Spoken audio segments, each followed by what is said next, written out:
E hoje é dia de hipertexto.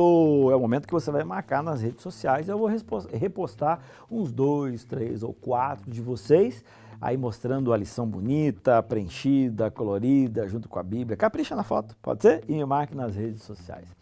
Hoje nós vamos falar um pouquinho a respeito de... A gente está falando a respeito de oração. Eu quero dar uma dica para vocês. Eu gostaria que você comprasse, se você não tem ainda, um livro chamado Caminho a Cristo. Eu estou lendo de novo esse livro, está fazendo muita diferença na minha vida. Eu já tinha lido esse livro algumas vezes num tempo passado. Mas é interessante como que alguns livros eles são assim, o tempo passa e eles vão tendo uma nova interpretação baseado na vida que a gente está tendo. E o Caminho a Cristo está fazendo muita diferença na minha vida e tem muito a ver com oração. E tem uma versão nova, onde tem algumas anotações e comentadas pelo pastor Bulhon. Então eu queria indicar para você, para que você compre esse livro, Caminho a Cristo, com as anotações e comentários do pastor Bulhon. É sensacional, tá bom? E agora quero trazer para você também o comentário de Hernandes Dias Lopes, que eu gosto bastante a respeito do livro de Lucas, e aqui falando sobre essa parte da Bíblia que estamos estudando a partir de Lucas capítulo 11, ele diz assim, olha, Jesus também deixa claro que devemos buscar as coisas espirituais antes das coisas materiais. Interessante, né? Deus deve vir antes de nós. Os interesses dos céus devem ser prioridades aos interesses da terra.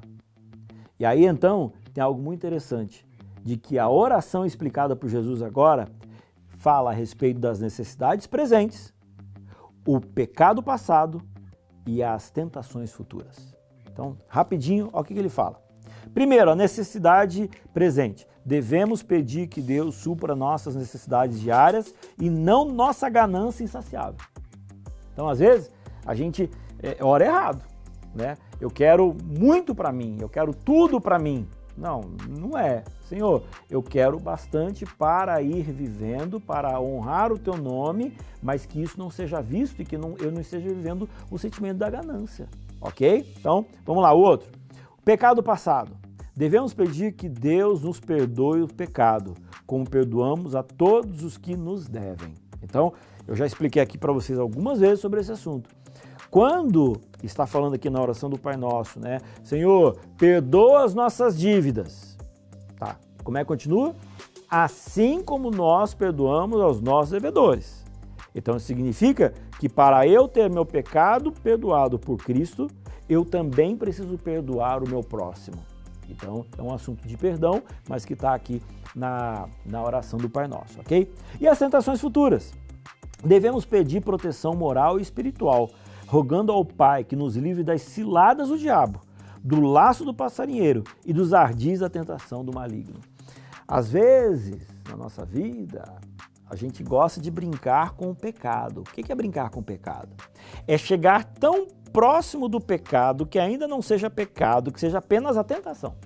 Porque a tentação não é pecado. Então, eu fico aqui nesse limbo, né? Eu não peco, mas eu estou quase, eu estou sendo tentado. A oração do Pai Nosso, ela nos mostra claramente que é o pedido para nos livrar, não do pecado, mas nos livrar da tentação. É isso aí. Para que eu não seja nem mesmo tentado. Essas coisas todas significa que você vai estar pedindo coisas a Deus. E aí então ele conta aquela história do amigo que estava lá pedindo, e ele vai falar tudo aquilo ali. Mas eu gostaria sempre de deixar muito claro para você de que era uma forma dele comparar e dar ideias sobre o que ele estava querendo dizer. Mas quem é Deus?